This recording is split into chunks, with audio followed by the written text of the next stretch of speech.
served as a member of the Restorative Justice Institute and was inducted into our Pro Bono Society. As a member of the championship team for Marquette Law's Jenkins Honors Moot Court competition, in which she was awarded the prize of Best Oral Advocate, she also served as the Chief Justice of our Moot Court Association. Her selection by her peers for this honor speaks volumes about the respect in which she is held by them. Ladies and gentlemen, please join me in welcoming Susan B. Barranco.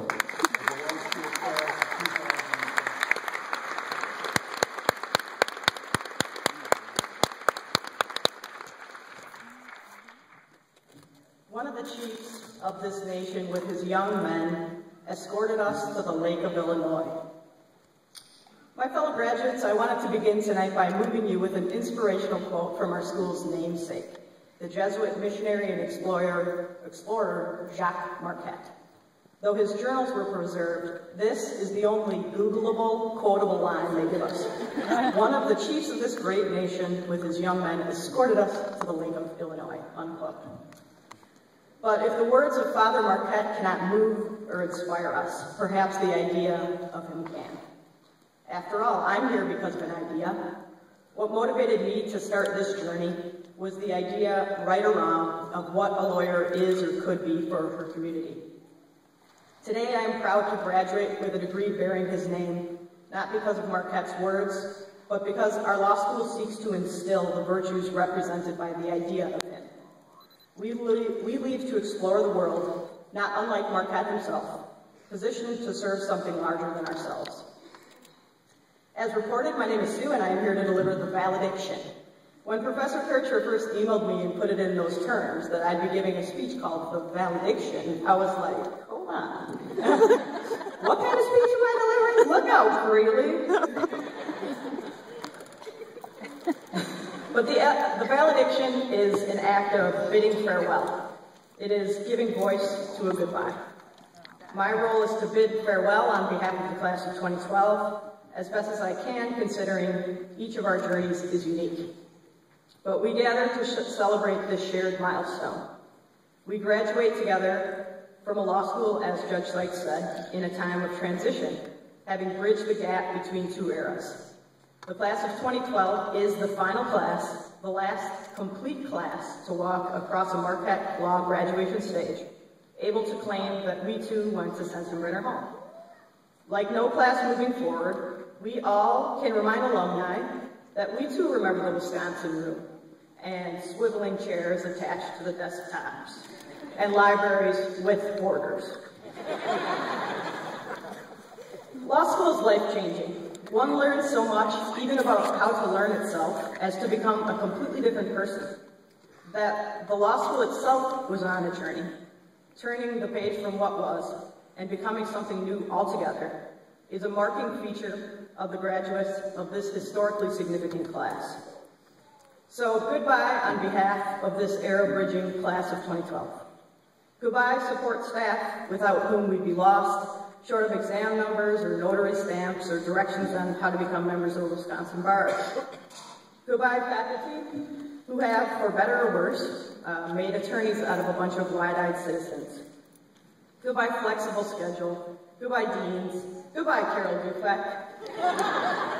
Goodbye Goucher sandwiches, as much as you tasted like the plate 5 minutes later. Goodbye, good morning, baby, from Beverly. Goodbye, Unlimited Westlaw and LexisNexis. Goodbye, Eckstein Hall. Strangely, for how bad I wanted to get out from under the stress I experienced the whole time I was there, I will miss my home away from home at Eckstein Hall.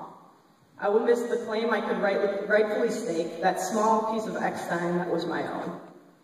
But Eckstein is just a building without its fluid community, with pillars that remain relatively constant and those of us just passing through. I say a reluctant goodbye to treasures like bubblers with water bottle spouts, knowing that these amenities did not bring the feeling of home. My ability to call Eckstein a second home necessarily graduates with all of you. Finally, I know I've made some lofty promises about the content of this speech, that it might include some impersonations of the dean, I'm sad to report, folks, that's not happening. But for the record, I did run it up the flagpole, but to be sure, the request was denied. So instead, let me close with this. Something I found fitting in our presidential election year.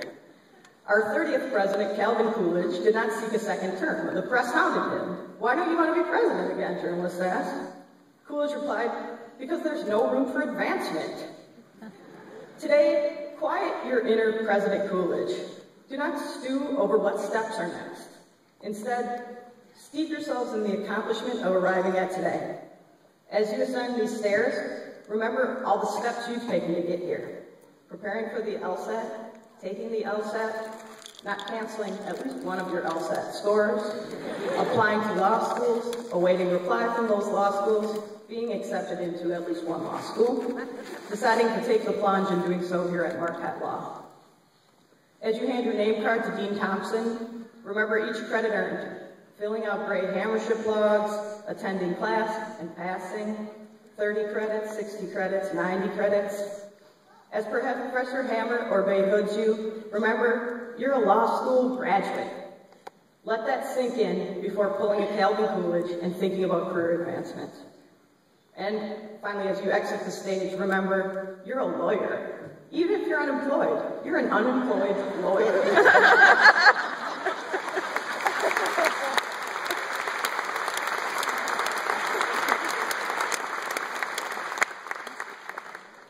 The idea of Father Marquette and not his words moves us. My words may not inspire, even if the idea of them can. What should inspire you is you, arriving here, taking these finishing steps, and being present with your accomplishments. Goodbye to this transitional era that will forever bind us. Goodbye, Marquette Law. Thank you for the journey. Congrats.